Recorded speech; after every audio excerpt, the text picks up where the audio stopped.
अस्सलाम वालेकुम दोस्तों, तो हाज़िर है नई वीडियो में टेक टैलेंट बाय अरसलान। ये मेरी वो टेबल है जहाँ पर मैं बैठता हूँ। मेरी साइट पर माई लिंक्डइन की प्रोफ़ाइल चल रही है। मैं आपको रिकमेंड करूँगा कि आप मेरी पहले एक्सपीरियंस और लिंक्डइन की प्रोफ़ाइल चेक करें और उसके बाद मेरी वीडियो को देखें तो ज़्यादा मज़ा आएगा। तो ये मेरी वो जगह है जहाँ पर मोस्टली मैं अपने घर से काम करने के लिए जहाँ पर मैं बैठता हूँ। तो ये वो जगह है। तो ये मेरे कुछ एक्सेसरीज़ रखे हुए हैं जिस पे मैं काम करता हूँ।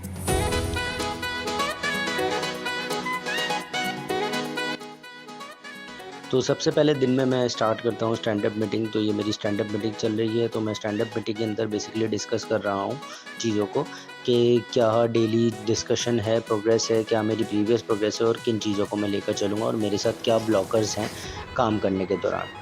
उसके बाद मैं अपने बग रिज़ॉल्व करने की तरफ चले जाता हूँ क्योंकि स्टैंड अप मीटिंग के अंदर मुझे कुछ बग्स असाइन हुए हैं और उन बग्स को मुझे आज देखना है।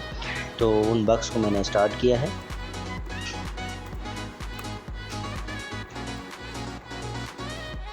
तो बग के दौरान फिर मैं एक बग में फँस गया था, तो मुझे बहुत ज़्यादा कॉम्प्लिकेटेड लगा वो बग, उसकी लॉजिक मुझे समझ में नहीं आ रही थी और मैं जो है फिर सोचने मतलब इतनी ज़्यादा कॉम्प्लिकेटेड थी कि मुझे वो डिज़ाइन की रिक्वायरमेंट कैसे मीट करनी है, मुझे समझ नहीं आ रहा था। तो वो रिक्वायरमेंट काफ़ी क्रेज़ी हो गई थी और जो है उसकी जो चीज़ें हैं वो मुझे समझना काफ़ी मुश्किल हो गई थी। मैं काफ़ी सारे सिनेरियोज़ पुट कर चुका हूँ, बट वो अभी भी मुझे वो सिनेरियो समझ नहीं आ रहा मैं क्या रखूँ? तो कि मैं एग्ज़ैक्टली वो जो कंपोनेंट के हिसाब से डिज़ाइन की रिक्वायरमेंट को पूरा करना है वो मैं पूरा कर सकूँ। तो ये एक मैं प्रॉब्लम थी जिसके अंदर बहुत ज़्यादा मैं फँस गया था और फाइनली फिर मैंने सोचा कि यार चलो एक काम करता हूँ, एक मीटिंग रखता हूँ डिज़ाइनिंग टीम के साथ। तो फिर मैंने फाइनली एक डिज़ाइनिंग टीम के साथ एक मीटिंग रखी, उनके साथ ब्रेनस्टॉर्मिंग की कि यार उस बग को मैं किस तरीके से रिज़ॉल्व कर सकूँ, ताकि मैं उस फिक्स को हासिल कर सकूँ और फिक्स को प्रॉपर तरीके से अचीव कर सकूँ, जो भी जो है डिज़ाइन की रिक्वायरमेंट अचीव हो सके। तो फाइनली उनकी मीटिंग के बाद फिर मैंने सोचा कि यार बग बाद में रिज़ॉल्व करेंगे, पहले एक काम करते हैं नमाज़ पढ़ लेते हैं ज़ोहर की। तो फिर मैंने ज़ोहर की नमाज़ अदा करी।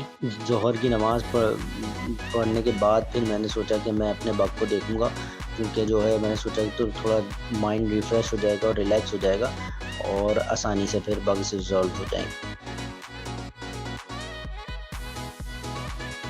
अस्सलाम वालेकुम दोस्तों, तो जैसा आपने देखा कि मैं जो है क्या कहते हैं घर से काम कर रहा हूँ आज। तो घर से काम करने का मेरा प्रोसीजर ये है कि मतलब मैं सुबह ही सुबह जो है मतलब 8:30 बजे उठता हूँ, ठीक है। और ऑब्वियसली रमज़ान चल रहे हैं तो रमज़ान के दिनों के अंदर तो मतलब ब्रेकफास्ट और लंच वगैरह ये सब तो रहता नहीं है। तो इसलिए बस सुबह उठते ही हम लोगों का काम शुरू हो जाता है और टाइमिंग भी ज़रा शॉर्ट्स होती हैं। तो टाइमिंग शॉर्ट किस तरीके से होती है कि जैसे सुबह अगर 8 बजे हम लोगों ने स्टार्ट किया है तो 1:30 तक मतलब 1:30 तक आप चेकआउट करते हैं, 1:30 तक आप अपना काम करके फ़िनिश कर देते हैं, ठीक है। तो उसके अलावा सुबह उठते ही सबसे पहले एक स्टैंड अप लेनी होती है, ठीक है। और स्टैंड अप के बाद फिर जो है मतलब स्टैंड अप के अंदर ये होता है, स्टैंड अप का मतलब ये होता है जो लोग ऑब्वियसली वीडियो देख रहे हैं, तो ये होता है कि स्टैंड अप के अंदर फिर डिस्कस किया जाता है कि मैंने क्या पीछे काम किया और अब मैं आज क्या काम करूँगा, क्या क्या टास्क मेरे पास मौजूद हैं, ठीक है। तो इस तरीके से टास्क को परफॉर्म किया जाता है। उसके बाद फिर मैं अपने काम में लग जाता हूँ और काम करने के बाद और फिर जब बोर हो रहा होता हूँ तो फिर उठ के अपनी विंडो के पास चले जाता हूँ। तो आइए चलिए आपको विंडो का भी व्यू दिखाता हूँ कि मैं विंडो के पास जाता हूँ और थोड़ा सा देखता हूँ, फिर अपनी जगह पे आके बैठ जाता हूँ। ये जगह मुझे ज़्यादा कंफर्टेबल लगती है इस वजह से क्योंकि ऑब्वियसली अगर अपनी टेबल लूँगा तो चेयर पे बैठना पड़ेगा और चेयर के लिए मुझे ज़्यादा कंफर्टेबल लगता नहीं है। मैं इस पे आराम से अपनी मर्ज़ी से पैर फैलाता हूँ, अपनी मर्ज़ी से बैठता हूँ, अपने हिसाब से लेट के काम कर लेता हूँ, एक तरीके से ये भी कह सकते हैं। तो मुझे इसलिए मैंने ये छोटी सी टेबल अपने लेकर और यहाँ पर मैंने सेट किया हुआ है। तो रमज़ान के अंदर ज़रा लास्ट डेज़ चल रहे हैं रमज़ान के, तो इसलिए इन डेज़ के अंदर जो है वर्क फ्रॉम होम हम लोगों को दिया हुआ है, अदरवाइज़ तो वर्क फ्रॉम ऑफिस ही होता है। तो चलिए चलते हैं विंडो की तरफ, मैं आपको विंडो दिखाता हूँ।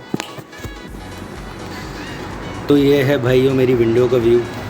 जब भी मेरा दिल करता है तो मैं इस विंडो के पास आके खड़ा हो जाता हूँ और थोड़ा बहुत इधर आउट साइड देखकर और थोड़ी सी हवा वगैरह खाकर, वो सामने जो आपको मॉस्क नज़र आ रही है ना, वो जो दो बिल्डिंग्स के दरमियान, वहाँ पर जो मॉस्क है वो है कॉर्निश, मतलब समझ लें कि अगर देखा वहीं पर ही जब भी दिल करता है तो शाम में मैं वहाँ चले जाता हूँ। लेकिन जो क्या कहते हैं वहाँ पर है कॉर्निश, मतलब एक समझ लें छोटा सा समंदर या लेक टाइप का बनाया हुआ है, जो कि आर्टिफिशियल लेक कह सकते हैं आप।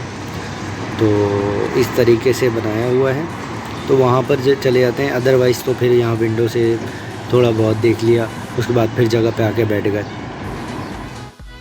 विंडो से हटने के बाद मैंने सोचा यार थोड़ा सा अफ्तार के लिए सामान ले लेते हैं, क्योंकि अफ्तार के लिए कुछ ग्रॉसरी ख़त्म हो गई थी। अफ्तार की ग्रॉसरी के बाद फिर मैं डायरेक्ट अपनी जगह पे आ गया, और फाइनली मुझे जो है डिज़ाइनिंग टीम से डिस्कशन के बाद मुझे वो सॉल्यूशन मिल ही गया, और मैंने उस डिज़ाइन की रिक्वायरमेंट को अचीव करके development department, front end development department को डिलीवर कर दिया। तो आई होप मेरी वीडियो आपको पसंद आई होगी। तो ये थी मेरी जो है वर्क फ्रॉम होम की डेली रूटीन के किस तरीके से मैं जो है अपने वर्क को लेके चलता हूँ। तो अगर किसी को कोई भी क्वेश्चन हो, जैसे अपने करियर के हवाले से, या सॉफ्टवेयर इंजीनियरिंग ट्रैक पे आने के लिए, या दुबई के अंदर अपॉर्चुनिटी के लिए, या कोई भी ऐसा क्वेश्चन हो जिसका आंसर मैं दे सकता हूँ, तो मैं ज़रूर दूंगा। तो सॉफ्टवेयर इंजीनियरिंग से रिलेटेड या सॉफ्टवेयर डेवलपमेंट से रिलेटेड क्वेश्चन करेंगे तो वो तो लास्ट मंथ दूंगा, क्योंकि obviously being a software engineer ये मेरी रिस्पॉन्सिबिलिटी बनती है कि मैं आप लोगों को सही गाइड करूँ। तो आई होप आपको हमारी वीडियो पसंद आई होगी। मेरी वीडियो तो मेरी वीडियो को लाइक करें, सब्सक्राइब करें, शेयर करें, ताकि आगे आने वाली वीडियोस में मैं आपके लिए अच्छी वीडियोस ला सकूं। अभी के लिए इतना ही। फॉर द टाइमिंग, अल्लाह हाफिज़ एंड टेक केयर। अस्सलाम वालेकुम।